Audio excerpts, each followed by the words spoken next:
איזה אחוז מהמזוודות שוקלות פחות מ-40 קילוגרם? בואו נצייר את זה. שוב אני מציירת משהו מאוד כללי, יורד עולה, עולה כאן יותר, ממש כללי.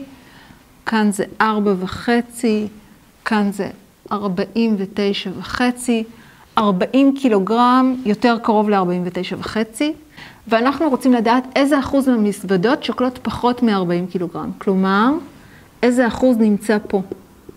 אז אנחנו מחפשים מה ה-C. בואו נציב בנוסחה. יש לנו את M, ה-M שלנו שווה ל-4, ויש לנו את הנוסחה הזו.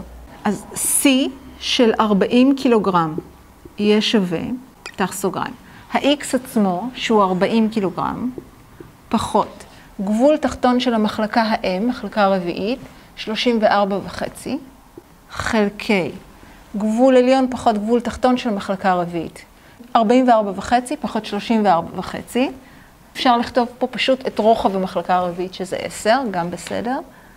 כפול שכיחות המחלקה הרביעית, שכיחות מחלקה רביעית זה 22, ועוד שכיחות מצטברת של המחלקה הקודמת לרביעית, כלומר מחלקה שלישית, 83, סגור סוגריים, וכפול 100 חלקי n.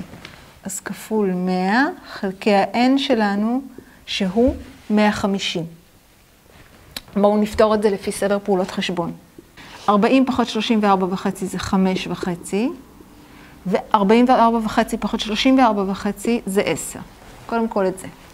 כפול 22 ועוד 83, כפול, כאן אפשר לצמצם, ונשאר לנו 10 חלקי 15.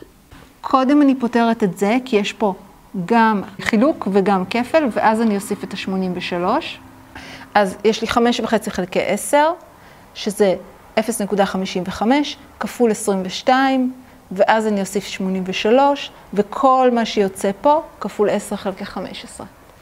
התשובה לזה זה 63.4. התשובה הזו היא כבר באחוזים. כלומר, מתחת ל-40 קילוגרם יש 63.4% מהתצפיות. ואם שואלים אותי מהו המאון שמתאים ל-40 קילוגרם, אז 40 קילוגרם זה המאון ה-63.4, כי 63.4% מהתצפיות קטנות מ-40 קילוגרם.